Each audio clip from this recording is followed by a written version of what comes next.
ഫാനല്ല. അതായത് ഞാൻ ആരുടെയും ഫാനല്ല. ഞാൻ ലേക്ക പ്രൊഡക്ഷൻ്റെ അല്ലെങ്കിൽ മോഹൻലാലിൻ്റെയോ മമ്മൂട്ടിയുടെയോ ഒന്നും ഫാനല്ല. എനിക്ക് അതിൻ്റെ ടെക്നിക്കൽ വശങ്ങളൊന്നും അറിയത്തില്ല, ഡയറക്ഷൻ അങ്ങനെയൊന്നും പറയാൻ അറിയില്ല. പക്ഷേ മൂവി എനിക്ക് വളരെയധികം സന്തോഷം തന്നു. അതൊരു 3 മണിക്കൂർ ഞാനിന്ന് കണ്ടപ്പോൾ എന്നെ നന്നായിട്ട് എൻഗേജ് ചെയ്യിപ്പിച്ചു. വളരെയധികം സന്തോഷം തോന്നുന്നുണ്ട് ഈ മൊമെൻറ്റ് വരെ. വളരെ ഹാപ്പിയാണ്. എല്ലാ ടീമും നന്നായിട്ട് ചെയ്തു എന്ന് വിശ്വസിക്കുന്നു. സന്തോഷമായി. സാലോൻ്റെയും പിന്നെ അർണോൾഡ് ഷ്വാസ്നഗറിൻ്റെയൊക്കെ പടം കാണുമ്പോൾ ഞാൻ ചിന്തിക്കുമായിരുന്നു, കേരളത്തിൻ്റെ ഒരു സിനിമ ഹോളിവുഡ് ടൈപ്പിലാണല്ലോ വന്നത്. അപ്പോൾ അതെങ്ങനെ നോക്കി കാണുന്നു? അതിൻ്റെ ഹോളിവുഡ് മൂവികൾ ഞാൻ അങ്ങനെ അധികം കണ്ടിട്ടില്ല. ഞാൻ ബേസിക്കലി ഒരു ആശ്രമ ലൈഫാണ്.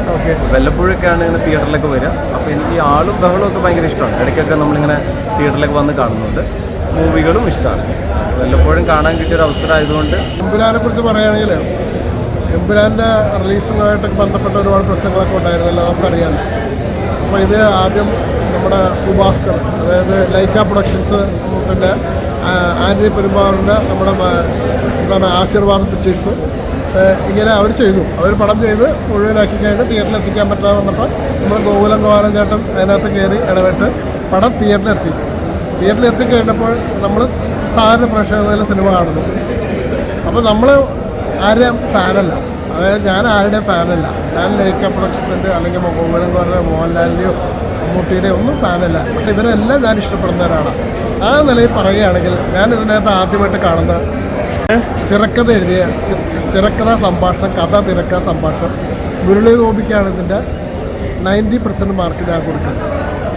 അപ്പോൾ ഇങ്ങനൊരു സബ്ജക്റ്റ് കേരളത്തിൻ്റെ പശ്ചാത്തലത്തിൽ നിന്നുകൊണ്ട് വേൾഡ് വൈഡിൽ ചെയ്യാൻ കഴിയും എന്ന് തെളിയിച്ച മുരളി ഗോപിക്കാണ് ഒരു ബിഗ് സല്യൂട്ട്. പിന്നെ ഇങ്ങനൊരു കഥ കിട്ടിക്കഴിഞ്ഞപ്പോൾ അത് എങ്ങനെ ചെയ്യണം എന്ന് തീരുമാനിച്ച അതിൻ്റെ സംവിധായകനായ നമ്മുടെ പൃഥ്വിരാജ് എന്ന് പറയുന്നത് നമ്മൾ ലൂസിഫറിലൂടെ അദ്ദേഹത്തിൻ്റെ കഴിവ് തെളിയിച്ചിട്ടുണ്ട്. നമ്മൾ കണ്ടിട്ടുള്ളതാണ് ലൂസിഫർ എന്താണെന്നുള്ളത്.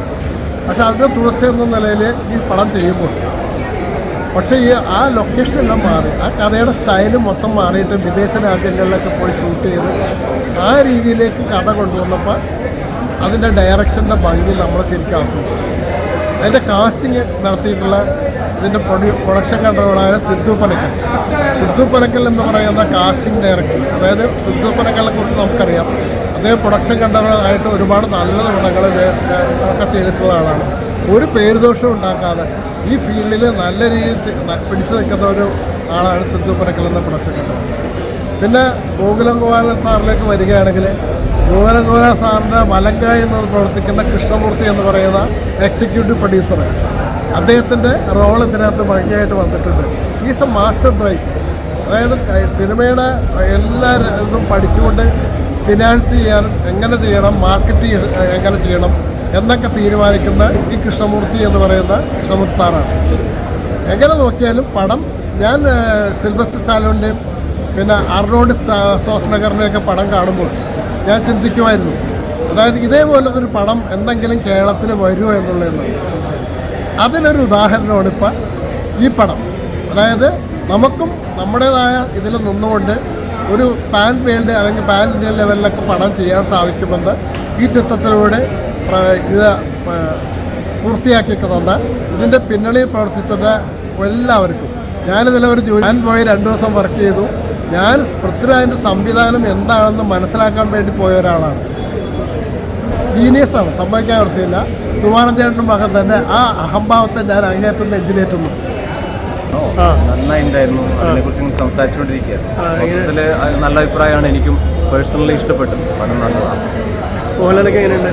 തീർച്ചയായിട്ടും എനിക്ക് അതിൻ്റെ ടെക്നിക്കൽ വശങ്ങളൊന്നും അറിയത്തില്ല, ഡയറക്ഷൻ അങ്ങനെയൊന്നും പറയാൻ അറിയില്ല. പക്ഷേ മൂവി എനിക്ക് വളരെയധികം സന്തോഷം തന്നു. അതൊരു 3 മണിക്കൂർ ഞാനിന്ന് കണ്ടപ്പോൾ എന്നെ നന്നായിട്ട് എൻഗേജ് ചെയ്യിപ്പിച്ചു. വളരെയധികം സന്തോഷം തോന്നുന്നുണ്ട് ഈ മൊമെൻറ്റ് വരെ. വളരെ ഹാപ്പിയാണ്. എല്ലാ ടീമും നന്നായിട്ട് ചെയ്തു എന്ന് വിശ്വസിക്കുന്നു. സന്തോഷമായി. വളരെ ഹാപ്പി, സന്തോഷം. എല്ലാവരെയും കാണാൻ പറ്റുന്നുണ്ട്. പിന്നെ നിങ്ങളെപ്പോലെയുള്ള കുറേ ആൾക്കാർ കൊച്ചിയിൽ ഞാൻ വളരെ അപൂർവമായിട്ട് വരാറ്. വയനാട്ടുകാരനാണ്. അപ്പോൾ അതുകൊണ്ട് തന്നെ കൊച്ചിയിൽ കാണുന്നു.